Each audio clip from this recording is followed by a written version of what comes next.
Hey folks, Ron from Bongripper here. Here to talk to you about F standard tuning and why I play in it. I'm realizing in my last video that a lot of you probably don't know who I am or who Bongripper is, and that's totally cool. We're an instrumental doom band from Chicago. We've been active since 2005. And that means I've been playing in F standard for 20 years. I can't take credit for extreme low-end tunings. We've got to do credit due where credit is deserved.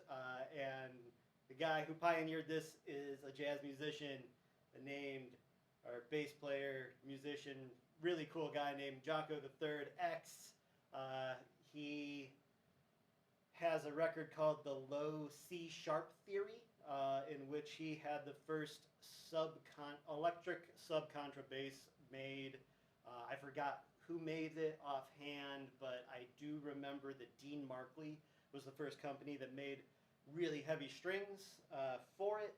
But you should check out that record if you are interested in extreme low-end tunings and all of that fun stuff. Other than that, myself, if you don't know me, I've been online talking about gear and Bongripper the entire time we've been a band. I used to post on forums like TalkBass and I Love Fuzz back when I had a lot more free time. I've been actively posting on Instagram and other social media for the past decade or so, on and off when I feel like it, but I love talking about gear.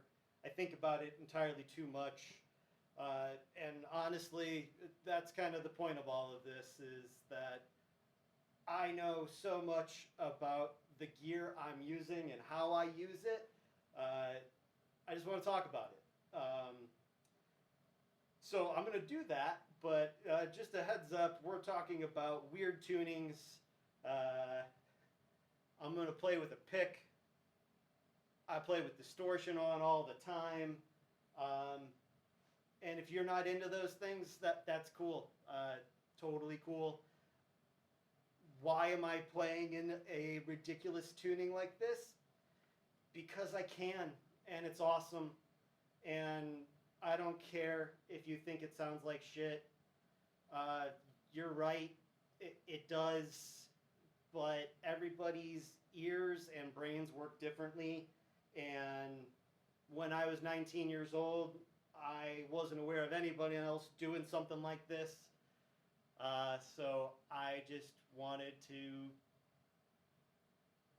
have fun and make music with my friends, and that's what I've been doing for 20 years, and it's great. So yeah, thanks for all of the likes, comments, whatever. Yeah, let's keep things positive. And for those of you that know me for real, that's really funny. But I'm going to keep things positive when we talk about gear, because I only want to talk about gear that I like. Because honestly, there's a lot of gear I don't like, and there's a lot of music I don't like, and that's not what this is about. We're talking about things that are cool and interesting to me. And if you find it cool and interesting too, that's awesome. I hope you do.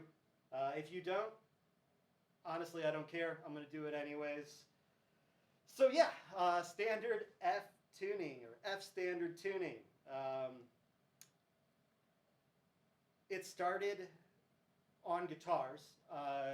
When we started Bongripper, I was already playing a 5-string bass. The guitar players were playing 7 strings at the time. We were tuning down a half step, so A sharp. Oh, that's the other thing. I don't really care about music theory.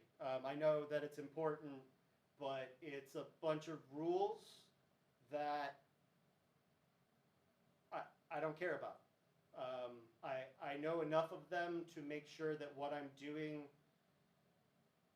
is intentional, but otherwise, I'm going by ear, I'm going by feel.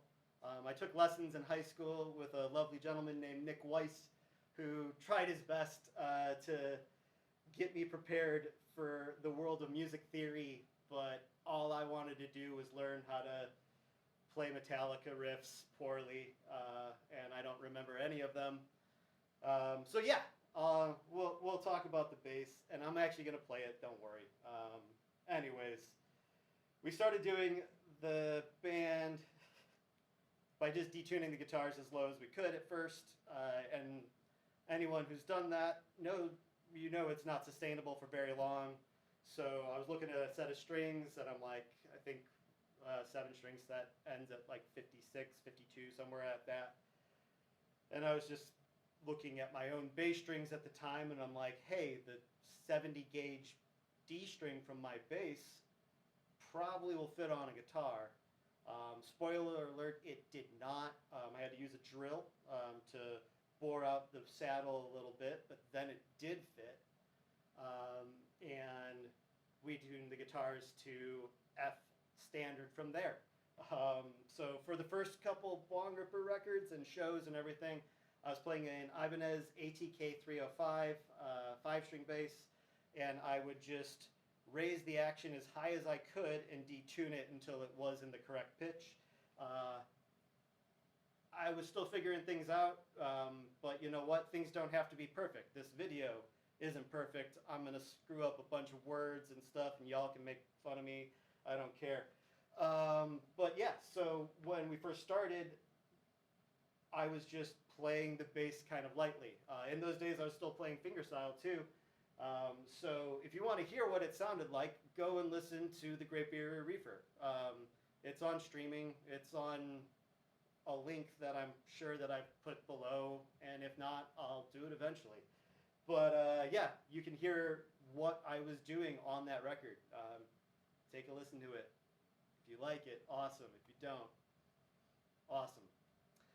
But I played clean for most of the record and essentially just played with a really light touch. So the normal strings worked fine. Obviously this bass isn't tuned that way, or well, it's tuned the same way but with good strings.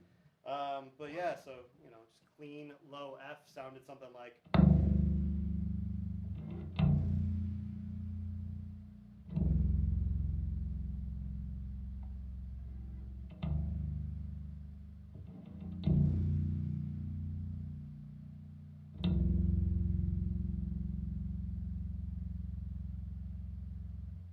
So yeah, you can hear it.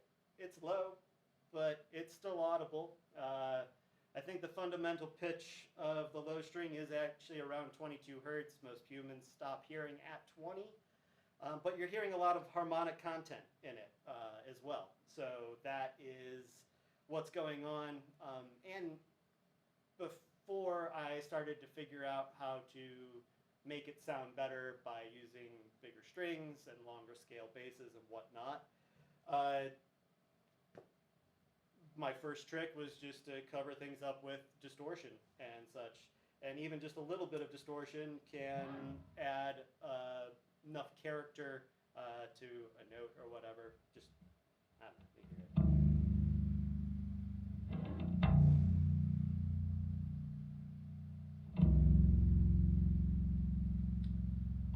Doesn't need to be a lot of gain, but you can hear more of it.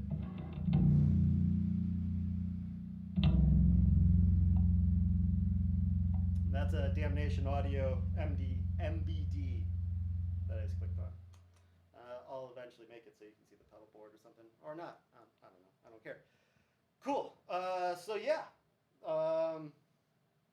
kind of started there, and then it didn't sound good to play that low string. It was super floppy and bad, and my solution to that was to just not use it. So on our early records, I play a lot of stuff in higher registers. I was still using a 5-string, so I still had an extra string up here. And I pretty much would only hit the low F string when I absolutely needed to. So, you know, come in with...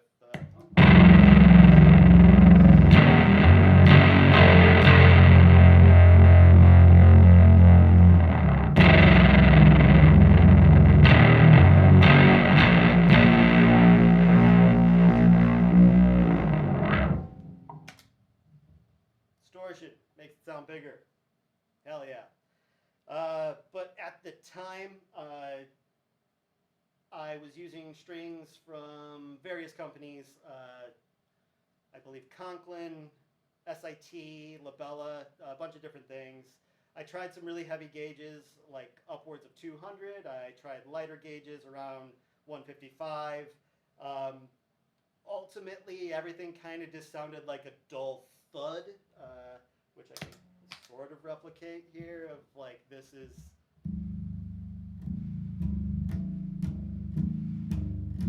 basically just bypassing some high end there, but no matter what, there wasn't really any sustain to it, but it didn't matter.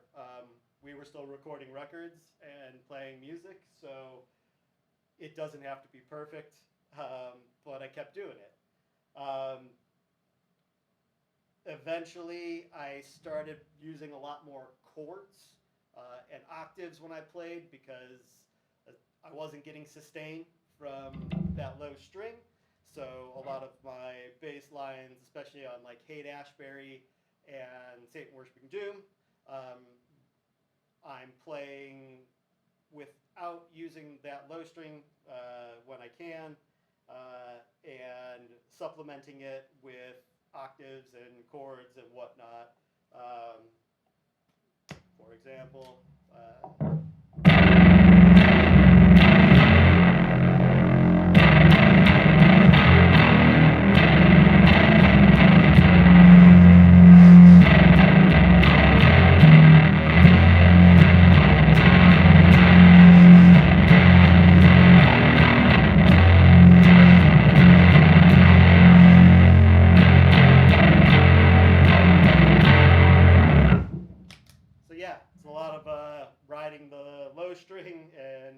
accenting it on a different note.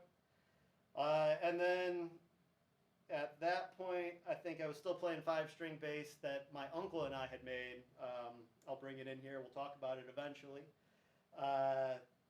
But I realized that the more I was hitting the low string, the more it was hurting my hand to play the 5-string since I was playing a lot of chords and big notes and all of that. So I switched back to a 4-string after playing a 5-string a bunch of years.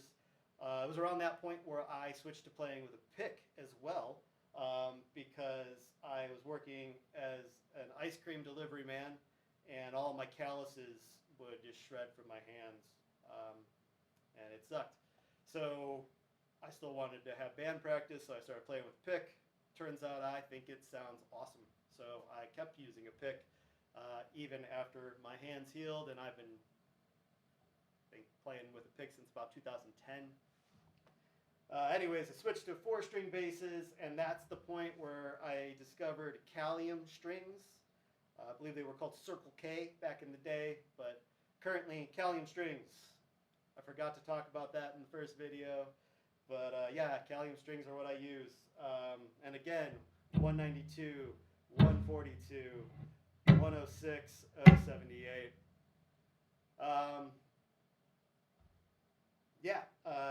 I was playing a Gibson RD Artist at that point.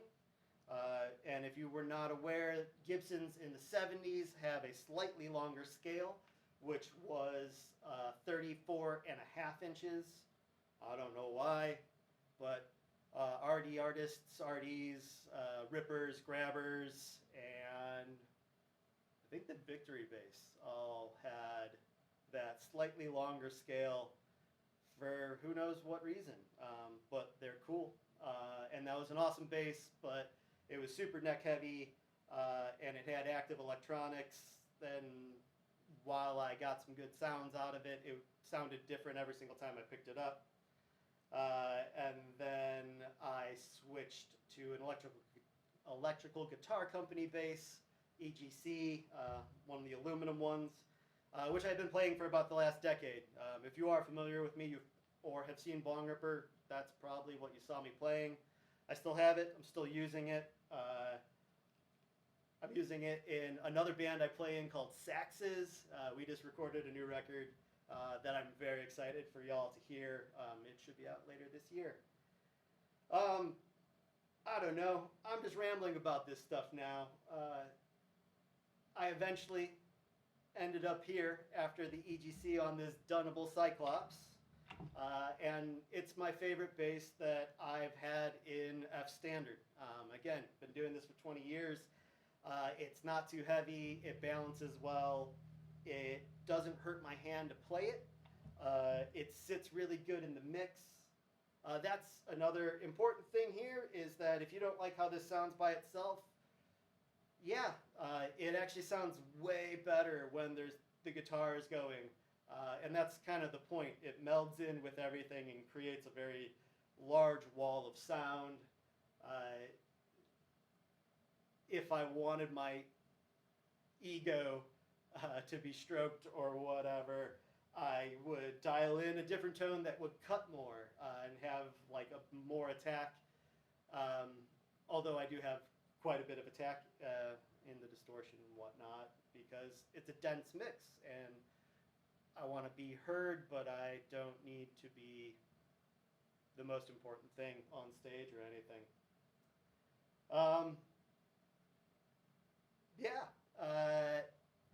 I guess the final things that people will ask me about or whatever is like, why don't I just use an octave pedal or double everything with a synthesizer? And at the end of the day, it comes down to I like playing bass. It's what I do. It doesn't matter to me if it doesn't really sound that much like a traditional bass. I think it's making a really cool sound. And the way I think about it is kind of like in a movie. Me putting really heavy strings on this and running through pedals kind of feels to me like practical effects in a horror movie. And that always works. It's always going to sound the way it does.